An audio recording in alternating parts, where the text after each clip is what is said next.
रेवाड़ी के तीनों विधायकों ने मुख्यमंत्री नायब सैनी को हल्के में ले लिया और उनका बहिष्कार करके उन्होंने बड़ा पंगा मोल ले लिया है। ये पंगा उनकी सियासत पर भारी पड़ सकता है। ये पंगा उनकी सियासत को ख़त्म भी कर सकता है और इस मामले को लेकर बीजेपी के अंदर बड़ी हलचल शुरू हो गई है। नमस्कार, मैं हूं कुलदीप शुरान।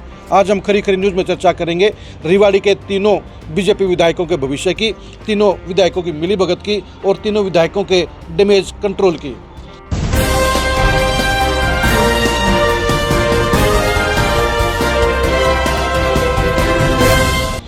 बाउल के प्रोग्राम में मुख्यमंत्री नायब सैनी के सामने जाने से इनकार करना, उनके प्रोग्राम का बहिष्कार करना रेवाड़ी के तीनों ही विधायकों के लिए भारी पड़ने वाला है। इस मामले को लेकर रेवाड़ी के तीनों ही विधायक रडार पर हैं और सबसे ज़्यादा गुस्सा किसी पर है तो वो बाउल के विधायक डॉक्टर कृष्ण कुमार के ऊपर है, क्योंकि डॉक्टर कृष्ण कुमार इस कार्यक्रम के संयोजक थे। वो ही इस प्रोग्राम से गायब हो गए और बाकी दोनों विधायक भी कार्यक्रम में नहीं पहुंचे, जिसके चलते तीनों ही विधायकों के लिए परेशानी खड़ी हो सकती है।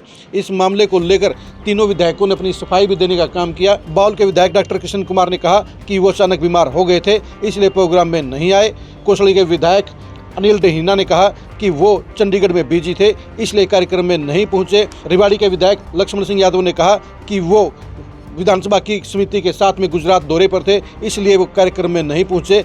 यानी तीनों विधायकों ने अपनी सफाई तो दे दी है, लेकिन तीनों विधायकों की सफाई मंजूर नहीं हुई है, क्योंकि मुख्यमंत्री का प्रोग्राम होना और इस प्रोग्राम में तीनों ही विधायकों का गायब होना किसी को हजम नहीं हो रहा है। और साफ तौर पर यह मैसेज चला गया है कि एक सोची समझी प्लानिंग के तहत तीनों विधायक मुख्यमंत्री के प्रोग्राम से गायब रहे और इसलिए तीनों विधायकों के लिए बड़ी दिक्कत पैदा हो सकती है।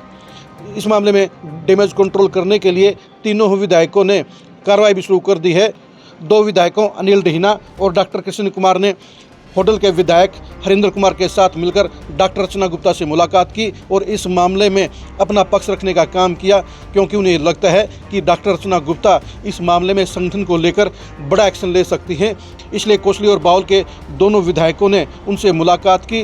अंदर की बात नहीं पता चली, लेकिन साफ तौर पर नज़र आ रहा है कि ये डैमेज कंट्रोल की कार्रवाई है और इसलिए अब तीसरे विधायक लक्ष्मण सिंह यादव भी डैमेज कंट्रोल करने के लिए, अपना बचाव करने के लिए पूरी कोशिश करेंगे। लेकिन साफ तौर पर नज़र आ रहा है कि तीनों ही विधायकों को इसका खामियाजा भुगतना पड़ेगा। बेशक तत्काल एक्शन तीनों के खिलाफ कुछ ना हो, लेकिन 2029 के चुनाव में तीनों ही विधायकों के लिए दिक्कत खड़ी हो सकती है, क्योंकि इस मामले से ये मैसेज गया है कि तीनों ही विधायक बीजेपी के प्रति निष्ठावान नहीं हैं। तीनों ही विधायक किसी और नेता के प्रति निष्ठावान हैं।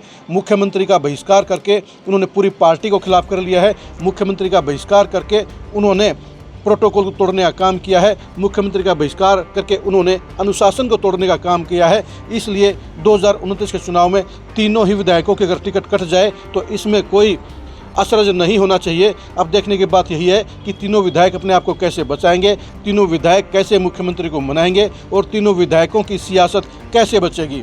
2029 में रेवाड़ी के तीनों विधायकों की सियासत के अंजाम को जानने के लिए आप लगातार खरी खरी न्यूज़ के साथ बने रहिए। आप हमारे फेसबुक पेज को फॉलो कीजिए, आप हमारे यूट्यूब चैनल को सब्सक्राइब कीजिए। नमस्कार।